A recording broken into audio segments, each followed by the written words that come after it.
Um, yeah. The first three speakers today will be John Sharp, Jasper Joule, and Frank Lenz. We are going to start with a talk by John Sharp. John Sharp is a game designer and historian and educator with more than 20 years of experience. His design work is focused on Twitter and social platform games, art games, and non-digital games. His current research is focused on game design, curricula for art school programs, the history of play, and early history of computer and video games. Sharp is a professor of the Interactive Design and Game Development and Art History Department at SCAD.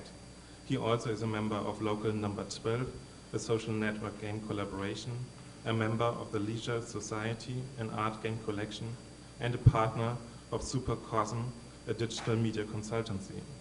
It's now my pleasure to ask John Sharp to give his talk on the history of art history of games.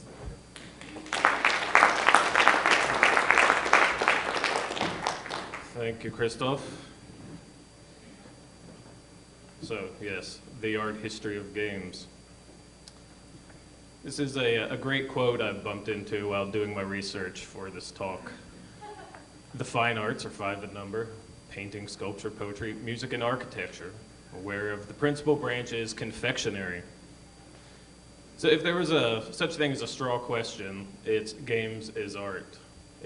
I see it as a very uninformed question. It's kind of a moot point that really ignores the vast differences between art and games, but then it also glosses over the complex relationships between these two cultural forms. So I think it's hard not to snicker at Kareem here and calling pastries a branch of architecture, but is it any sillier than asking about games being an art form? Whoop. TLDR. Don't get me wrong, I'm not making a legal case about, if I were to make a legal case about game status as an art, it would be very easy to make. If we look at a definition of art, this is by a fellow named Goat, and from an essay called Art as a Cluster Concept, we can see that games meet most of these criteria. The place we fall the most short probably are 9 and 10. Games don't belong to an established artistic form. Generally, when we say something like that, we mean painting, sculpture, architecture, film, and the like. And then games are most often created without the intentions of creating a piece of art, a work of art. But with the rest of these criteria, games score pretty well, I think. They can be graceful and elegant, they can express emotion, and they can trigger emotion as well. They can be incredibly complex, and they have the potential to deliver deep meaning, though it's not necessarily going to be in the places that we usually look. Creative imagination is definitely required, both in game development, but also in the play of games. And games certainly have a point of view. There's also precedent of people discussing games in the context of art. There are philosophical and theological and aesthetic arguments that we can cite from the last 400 years. Games have been displayed in galleries and museums and are in art collections. There's a critical discourse about games, looking at them as formal systems, social systems, experiential systems. There are people making games that consider them to be art. Really, we have all the evidence we need to make the case that games are an art form. But all this misses the point. If all that's desired is legitimacy, then we should all just go home and get on with making games, and then we head down to the cluster theory verification office and we can get our stamp of approval. But I think there's much more important things for us to be thinking about this weekend. How games resist the traditions of art, and in return, how art resists the traditions of games. Why games haven't been as prominently placed in the art historical and the critical discourse as painting and sculpture and film. How games have been depicted in the art in the past, and what we can glean from the cultural, philosophical, theological, and aesthetic opinions of art. So first, let's look at the early modern period, during which the idea of art first surfaces in Western culture. If you've taken just a freshman level art history course, then you've heard about prehistoric art, you've heard about Egyptian, Greek, Roman art, all these things. We call them art, but really Art, as we define it today, starts in the Renaissance. The idea of appreciating an object and admiring it only for its appearance and not for the direct practical use it might have in life was a very new concept, one that first comes into play around the 15th and 16th centuries. The dominant role of art before that, and throughout the Renaissance really, was as a practical part of practicing the Christian faith. Religious images in the earlier part of the Renaissance, 14th, 15th centuries, had political, social, educational, and personal uses in the life of a religious person, of a practicing Christian. Well-known artists like Filippo Lippi, the two images over on your left, are a good example of the range of work one artist might create. The image up on the top is from a wedding chest.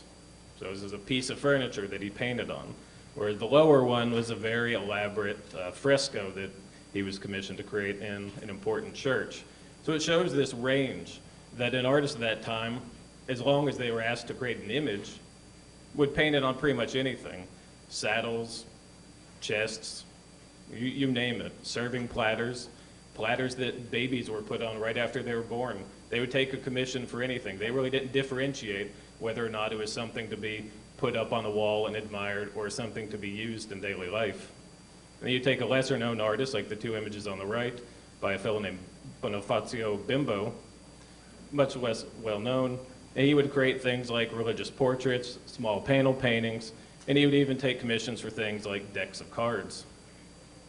But as we move through the Renaissance, the function for visual arts changes pretty radically.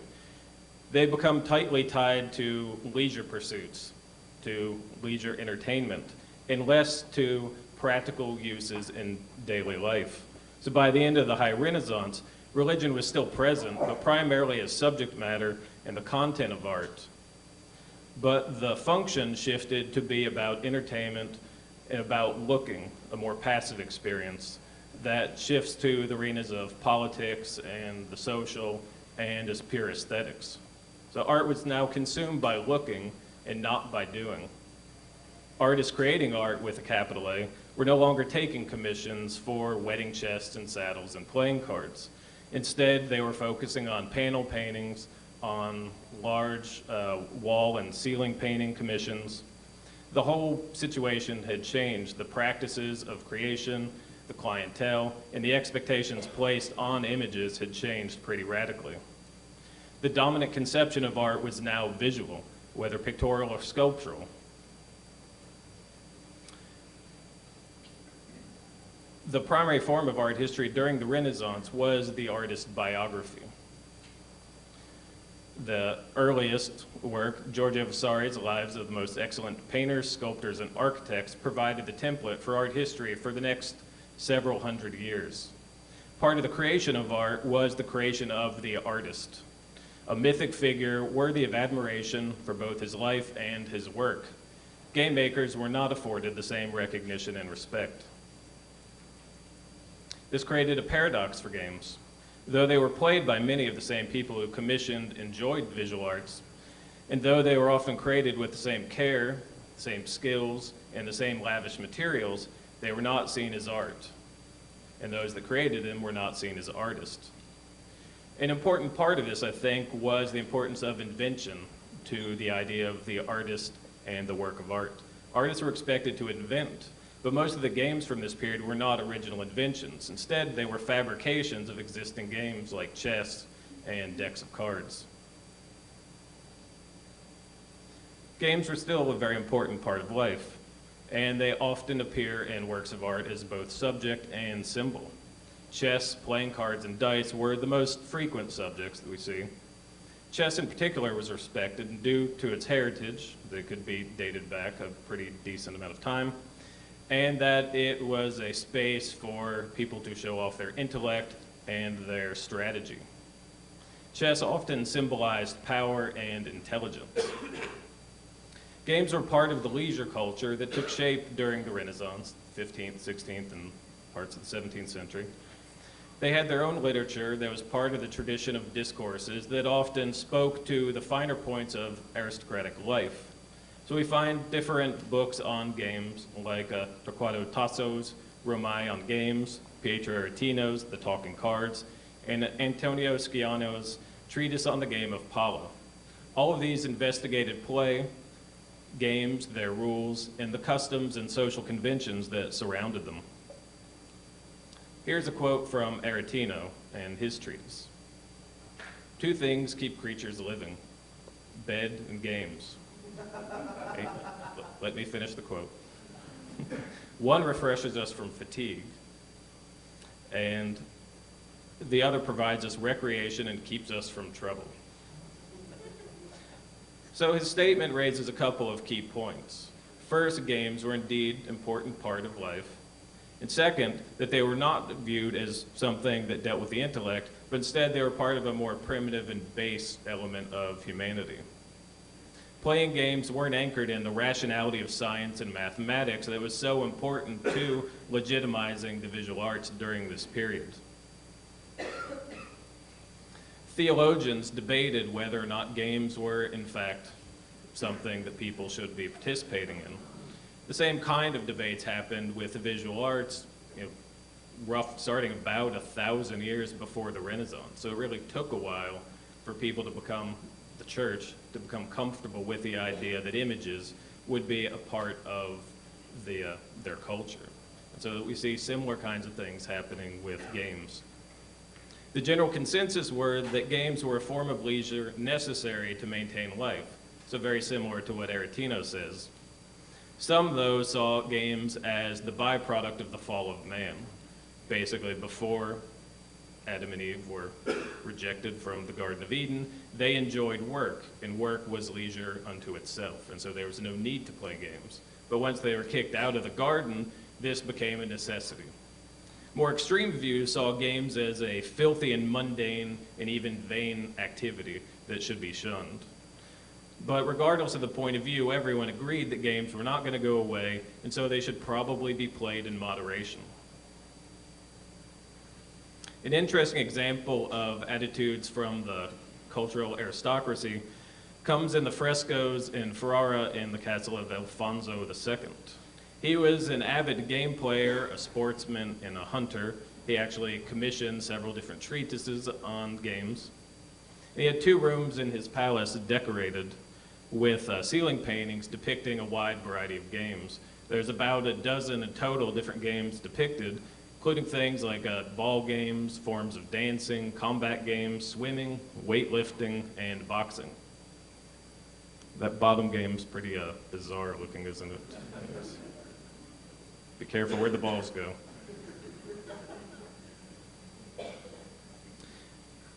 The Fresco Cycles embodied a very specific worldview about the importance of games. There's a strong classicizing element in the images that created a connection to ancient Rome. And this was another important thing in the legitimization of art. A lot of the discourse establishing art as this important pursuit came from looking back to ancient Rome and saying, see, we have these great references from the past, and so we are rebirthing some of these ideas. And so similar things were used by folks like Alfonso II in trying to legitimize, justify their interest in games. So these frescoes promote the idea that games were important leisure pursuits and that they addressed the mental and physical well-being of individuals. And they also created a form of spectacle and a space for people to prove themselves. This line of thinking extended to men and women, though in different ways. Men would compete in physical games, while women would compete in parlor games. In one of the treatises that Alfonso commissioned, it was noted that parlor games provided women with a place to excel and to make a name for themselves through their skillful and artistic play. Games of chance had a much more ambiguous role in the Renaissance. A pair of examples that will help illustrate this. This is Mantegna's Christ at Calvary. We see a group of Roman soldiers over to the side of Christ, to his left, that are idling away their time playing a dice game while Christ and the two thieves are up above suffering. The soldiers are completely absorbed in their dice game, oblivious and uncaring to the suffering that goes on above their heads. So with Montaigne's work, we see games of chance closely associated with base, malicious behavior. The soldiers' gameplay performs their lack of compassion, and showing their absorption in gameplay, which suggests that games of chance perhaps have too strong of a hold on people. Another example is a fortune game book. These were essentially choose-your-own-adventure books that you would use dice and playing cards to foretell your future. This is the cover of one of them, The Triumph of Fortune, and we see a very complicated relationship between fortune, religion, and games of chance. We see the Pope sitting on top of a globe, and there's a pair of cranks to either side. On the right side, which in Christian symbolism is the side of good, we see fortune. And then on the other side, we see on the left, the side of evil, we see evil genius. Below this is a male nude holding a large dice, and below him is an astrologer. And so you can look at this and read this image as an allegorical meditation on whether it's mere luck or divine providence that controls the fate of humanity. And it's sort of with this mindset that players would engage with these fortune books. So it's in the age that invented art that we see games as a very important part of this new emerging leisure culture. And we see that games serve as content for the visual arts, but they themselves were not seen as an art form. So jump forward to the 18th century.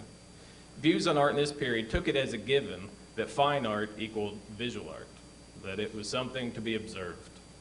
Visual art was appreciated for virtuo craft skills, faithful reproduction of the visible world, and within it, an expression of inventive genius that allowed artists to imagine new possibilities. There was well a belief that it was important for individuals of a certain class to have a nuanced aesthetic appreciation in order to be a well-rounded individual. It's a pair of prints from the 18th century give us an interesting view on how games were considered in this period. These are called An Essay on Man, Life and Death Contrasted, and An Essay on Women, Life and Death Contrasted. And it shows the traditional German image, but these are both English. Shows these split figures on the living side, opulently dressed aristocrats, and then on the side of death, these barren skulls that they will become once they pass on. So on the side of life, we see the artifacts of leisure culture, invitations to parties and books, and interestingly, an array of gaming elements. At the foot of the woman lies a set of playing cards and a book labeled Gaming, which is probably one of the popular books for the aristocracy that gave them the instructions on how to play these parlor games that women would often compete in. At the man's side lie a full deck of cards, a pair of dice, a cup to roll the dice in, and then a fragmented wheel that's like a game of what we would now call roulette. So where the woman has a socially constructive and accepted attraction to games, using the gaming books, we see at the man's side a connection to gambling. It's likely that these objects are operating both as evidence of the life of leisure that these individuals would have led, but also they're symbolic references to the game of chance that life is and that will ultimately be lost. And so games provided a space for people to consider the unknown and to think about what would come after death. A very different conception of games comes in Fragonard's painting, Happy Hazards of the Swing. And this is a detail so we can focus in on what's going on here. Swings were a really important part of leisure culture in 17th century France. They were first installed to provide youth with an alternative to card games. But over time, they became these very sort of nuanced spaces for play in which social constructions were relaxed. Most obviously, they were used as games of vertigo. The swing would liberate you from gravity, but they also released you from the constraints of social decorum. With swinging, There was anticipation of tantalizing views of people otherwise not permissible, such as the glance this fellow is getting here. As one observer of swinging noted, women there assume a bearing even freer than elsewhere, and the game of the swing permits many entertaining licenses for the spectator, which nevertheless can be attributed to accidental causes. So it's like, oops, I didn't mean for that to happen. Swinging was an activity for both the swinger and the observer. The swinger was empowered to perform and to move without inhibition, while the observer was free to openly gaze. And it also created a space for a sort of a dialogue back and forth, sort of flirting and teasing. A second work by Fragonard shows a similar role for games in aristocratic culture. This painting depicts a form of hide and seek called la fiere. The active player tries to figure out who amongst the other players is hiding a ring somewhere in their hands. And so the active person's permitted to touch and otherwise examine all the other players while they're trying to figure out who's got the ring. And if they guess incorrectly, a penalty is administered. So in this case, the fellow holding that little paddle is about to slap the hands of the person who made an incorrect guess. So we see another game that creates a space in which gazing and flirting and playful interaction between young people was permitted in ways that would otherwise be completely forbidden. An interesting counterpoint comes with Friedrich Von Schiller and his letters upon aesthetic education of man. For Schiller, the twofold nature he's speaking of here were beauty and reason. He saw art and play as deeply interconnected, so much so that art was only possible through the vehicle of play. He spoke of the Spieltrieb, the urge to play, as the basis of aesthetic experience. Put simply, he saw play as a means of reconciling the physical with the rational. He saw this as an ideal state that would produce artistic beauty. But as enthusiastic as Schiller was about play and games, he hedged his bets. He made it very clear that the games popular in his own time did not live up at all to his ideal. His play drive was something to be pursued rather than something that already existed. So a quick recap of the 18th century, we see a grand theory anchoring play as the core vehicle for aesthetic appreciation and experience, and games functioning as symbolic meditations on life and as a multifaceted element in the leisure culture of the aristocracy. Art, however, was still a long ways away from embracing games as an art form. The discourses of art were increasingly focused on appreciation and connoisseurship of the visual, with painting being the dominant art form. So as much as games mattered in daily life, they really weren't part of the discourse on art. The arts and sciences of amusement and curiosity. This peculiar phrase comes from Jeremy Bentham. In his 1825 essay, Reward Applied to Art and Science, he examined the utilitarian value of the arts.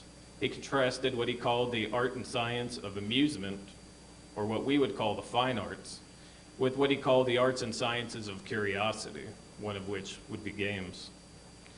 He described these arts and sciences of curiosity as being pleasing, but not in the same degree as the fine arts, into which we might be tempted to refuse this quality. So Bentham was a utilitarian, so he very much believed in the power of the greater good, and so he used different criteria to evaluate the arts. He used a popular gambling game called Pushpin to consider the bias toward games. I think the key phrase here is the first, prejudice apart. Bentham asked his reader to set aside their preconceptions of games in order to think about the real value of leisure pursuits. Toward the conclusion of his essay, Bentham came to the conclusion that the fine arts, the arts of amusement as he put it, are a higher form of entertainment in that they satisfy those unable to be amused by the leisure entertainments that satisfies everyone else. This bias to view games as mere curiosities has pervaded into our time. As Western Europe and the United States came to terms with the Industrial Revolution, things became more difficult for both the arts and games. For art, photography and advances in mechanical reproduction challenged the primacy of the hand and dimmed the aura around the artist. For games, the difficulties were numerous, but one of the most interesting to look at here is the expansion and transformation of leisure culture from the domain of the wealthy and the powerful to the expanding middle class. Philosopher Ortega y Gasset commented on the new emptiness that technology brought to modern life, noting that machines did not give shape and content to our lives. The mechanical elements of many leisure activities developed a negative reputation. Play subsumed by work machines, the human element removed and replaced by the automation of machines. The machine age created concerns about passivity and emptiness in both work and leisure. There were experts who anticipated that we could reach the point of a 2-hour workday, which would leave the average person with way too much free time. One of the more telling discussions of the specter of excessive idleness is found in J. Nash's essay, Can America Be Trusted with Leisure? And in his book, Spectatoritis. Nash and others were concerned with what Americans would do with all the spare time they'd had on their hands. A clear distinction was drawn between participating in and spectating entertainment. Active pursuits, including dance, song, crafts, and games, were valued as appropriate choices to occupy oneself when not at work, but Nash and his peers were not certain that Americans would be able to make the right choices. The fear was gambling, blood sports, and spectating would lead to decay, and even worse, become flashpoints for crime and violence.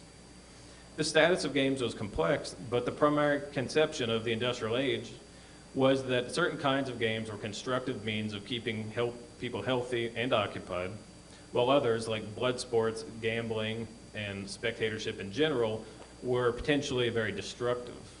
So Schiller's lofty ideas about games as the heart of creativity were completely subsumed in this pragmatic crisis over leisure time. A great place to look for kind of an understanding of this is the play, The Time of Your Life, written in the 30s, and it very much encapsulates the concerns about leisure. One of the main characters is a young man obsessed with beating a particular pinball machine in his local bar. And he spends hours and hours and hours playing the game. And in the end, he finally beats the game, but all he gets back is the same amount of money that he put in the process of playing. This is a quote from the play. All the time that this character, Willie, invested got him nothing but breaking even financially. So this play very nicely captures the unease of the time with the encroachment of machines in all facets of life. Willie's experience was empty, and his life was neither improved nor lessened by playing the pinball machine and all the time he spent in mastering it. The game industry here is viewed as a form of evil genius that was out to manipulate poor people like Willie. And Willie, in turn, was left to just coming up with these empty challenges that he would create for himself in the absence of more productive pursuits to keep him occupied.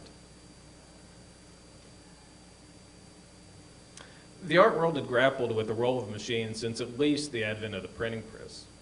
But the 19th and 20th centuries had new challenges. Machines were a pervasive part of daily life and therefore a part of the visible world. Philip Johnson's exhibition, The Machine Age, is a useful example here. Johnson selected hundreds of machines and mechanical parts, and he displayed them as aesthetic objects in a show at the Museum of Modern Art in New York. In the process, he neutered machines of their function, putting them into the decontextualized space of a gallery. He asked viewers to see them not as functional objects, but as still or moving images. There's a real condescension, I think, in Johnson's approach to the machine. He outlined a number of criteria by which one could aesthetically appreciate a machine: the technical and material beauty, the visual complexity, the form of the machine, and he even gave a slight nod to the function of the machines, though he's very quick to say, but that's not really what you need to be paying attention to here.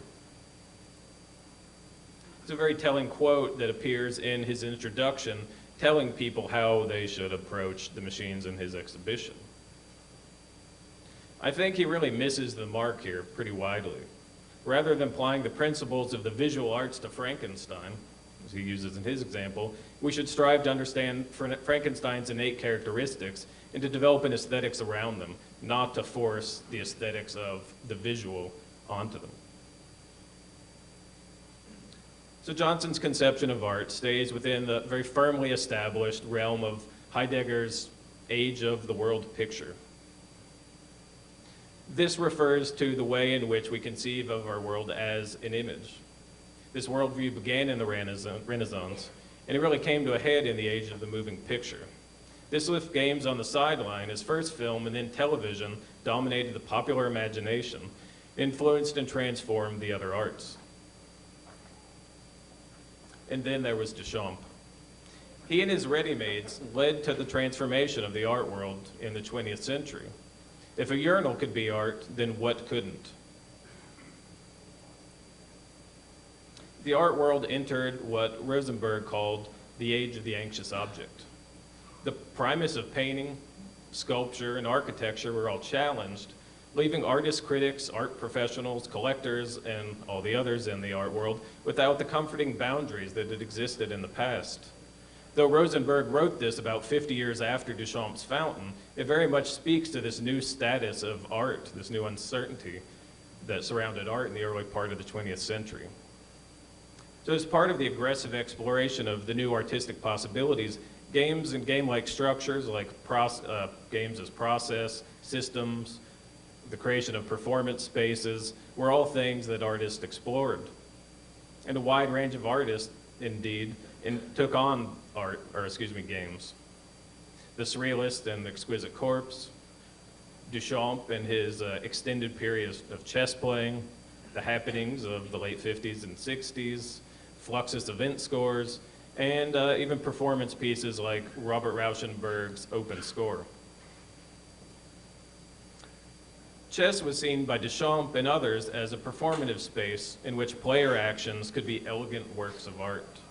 Chess problems were seen as a form of creativity that takes place within the limits of the rules, the board, and tokens.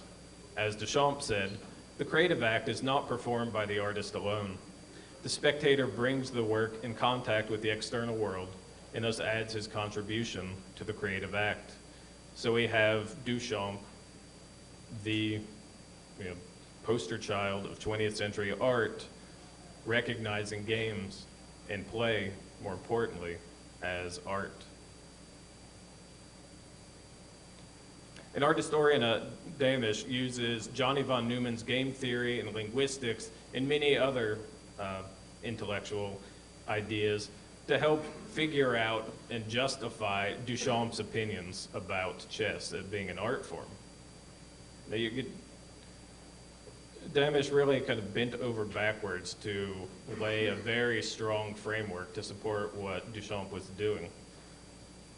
The emphasis was clearly on play with Duchamp and not on the design of the game. The ephemeral nature of play, the ever-changing game state, is where he thought the beauty lied. Duchamp himself saw the game of chess as a place where players create problems that they solve through the decisions and actions, and in turn, they create beauty. Robert Rauschenberg and Billy Kluver created a piece, Open Score. It's a very interesting example of games popping up in the traditional art world. Kluver was an engineer at Bell Labs and founder of Experiments in Art and Technology. In this work, he collaborated with Robert Rauschenberg, one of the better-known artists of the period, and one of the participants in the game was the painter Frank Stella, another incredibly well-known artist. So the two tennis players were equipped with rackets that had sensors on them that any time the ball would make contact with the racket, two different things would happen. One, there would be a sound, and so the act of playing the game created a piece of music. And then second, every time the ball made contact, the lighting was dim. And so by the end of the game, they're playing essentially in the dark. So the only sensory perception left for both the players and the audience is now just those sounds. So by the late 60s, the art world was really wide open. Anything and everything could be art, so long as you made it so, and so long as you said so. Ideas and intentions became operative, and material limitations were thrown aside. But despite all of this, games still struggled to find their place in this new art order. So there's a fundamental problem, I think, in the title of my talk. and even in the title of our conference. As we've seen, the art of art history has traditionally focused on the visual arts. Games have had their place in art. They've been the subject of visual art. They've been discussed, critiqued, and evaluated as visual art.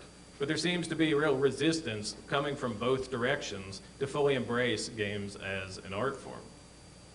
So where does this leave us? To be viewed as art, games have to meet certain cultural and aesthetic criteria. Artistic intentions are very important. Games need to have a visual element, but they also need to address the world of ideas in a form-appropriate manner. For games, form-appropriate manner is going to mean through interactivity, which then means direct participation and not just observation. But we're used to just observing our art and not participating in it, only through consideration. But games don't lend themselves to this at all. So let's come back around to Karim's pronouncement of architectural pastry for a moment. On the surface, this does really seem pretty silly. But if we look closer, he wasn't really that far off the mark. He created small but elaborate architectural works that were made of nougat, cookies, marzipan. So they were small pieces of architecture. But this denied the foodness of what he was creating. They were completely edible. There's nothing about them that would hurt you. But it denied the foodness to consider them as architecture. So when he makes this claim that his work was a form of architecture, what's the point? To what end is he doing this? To be architecture denies its foodness, or at the very least it pushes these qualities way to the background. So you have to wonder, what did this gain him by asserting this statement? So as an exercise, let's change this up a little bit. Let's sub in games instead of pastries. I guess you could make the argument that games are the Gesamtkunstwerk, to use that term of Wagner, that games are, he was speaking of opera as this sort of all-encompassing art form. And I suppose you could make that argument about games as well, but I'm not sure where that gets us. I kind of feel like that's us trying to put a round peg in a square hole. Games have to give up something, some of their core strengths, in order to present as artworks.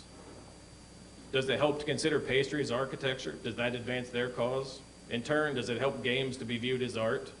Or does it help art to include games within its canon?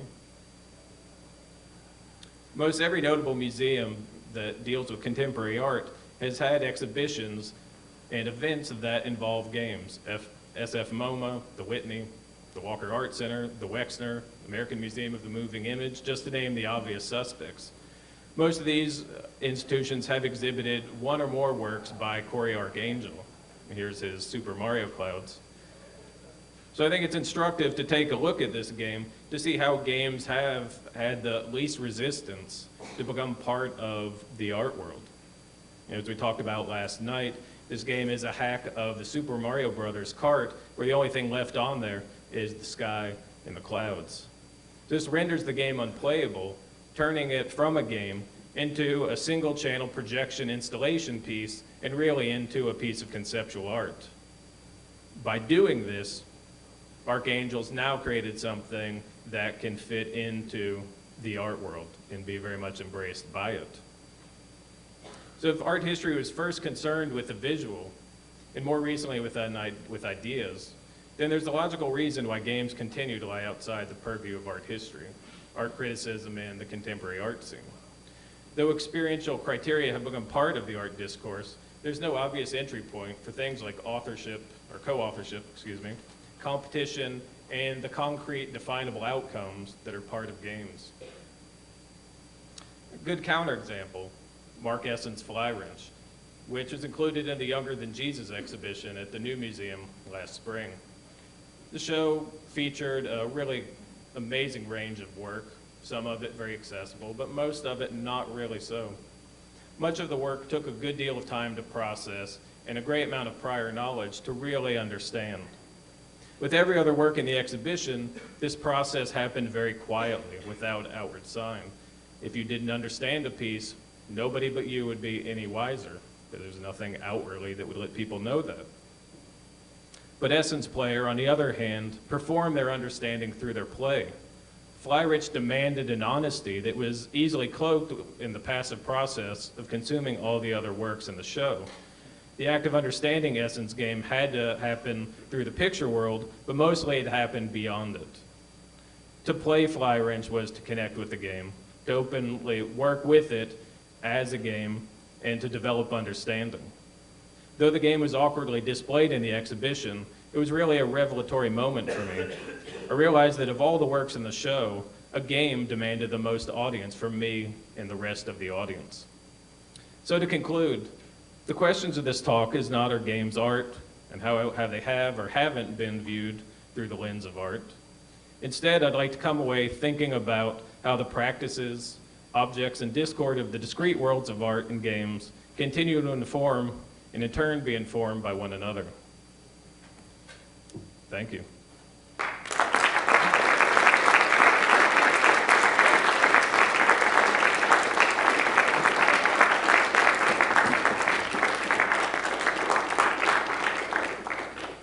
Thank you very much for this talk. Should we take some questions? Yes, we should.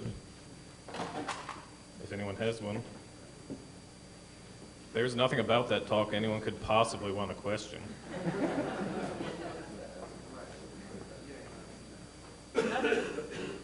Is this on? Not a question, just a quick comment. I Sure. actually wanted to hold off on this until the very end, but now Yep. that it gets repeated, I Yep. feel I have to jump in. Sure. I agree with a lot of what you said. Just one correction on Corey's piece, which gets Yes. consistently misrepresented here. It is not a video projection, as Corey and I and many others have been trying to make very clear. The piece is collected as a re-engineered Nintendo cartridge and Nintendo system and source code. It is not exhibited as a video projection, but the system, very importantly, is displayed, so it is like playing your Nintendo. And the reason why this is accepted into the art world has a lot to do with a certain simplicity of it, and I don't mean that as a criticism, Right. but saying, oh, you have to strip a game of its gameness and then it becomes art, I think is very wrong in this case. Corey's piece, as so many other mods, hacks, patches by artists from Jody to many others, represent a category that is not about stripping the game of its gameness, but investigating the aesthetics of the game image. Right. And what this is kind of a landscape painting, raising numerous questions about it. I just want to avoid that it gets, as all these other pieces, put into the category of, oh, art is about stripping a game of its gameness. And I don't think that Corey sees this as a game, as it is. Super Mario Clouds is not a game anymore. It goes way beyond that and raises very different questions. Yeah, no, I agree with everything you say. Okay. I think I was trying to, by including the word installation in my observations about it, trying to address some of that, but you're right. But still, I think much of what you said it's not a game. And I think that for the game development community, that's sort of the key point, right? That it's not a game that we can play. It's denying a lot of what people see as the core values of games as a cultural form. I think it does suggest that perhaps the game community needs to open its mind a little bit more about thinking about the things they make and how the very different ways they can be considered. But I think maybe we'll get there. Yes, I believe you made a point near the end of the presentation. Yep. Of sort of a rhetorical question, asking, what is at stake really in trying to advocate games as art, of binding the words together. And it's a good question because, really, there's not much at stake in binding any sort of concept, any other sort of concept without like some punch behind it, right? Mm-hmm. But may I suggest, what is at stake might be the implicit normativity contained within the artistic concept, right? I talked to somebody, at lunch, downtown or something. Art has certain connotations of being legitimate expression in some way. And so, certainly if just in a vernacular dialogue you wanted to associate games with art instead of just going after the core essence and making sure you don't get rid of any of the complexities, which is a nice goal, but it's not the most practical goal, right? Because, if I want to have the political clout or just the value clout, the normative clout, when I'm talking about games and be taken seriously, it could help to have it be considered as art, yes? Yeah, but I guess you could say the position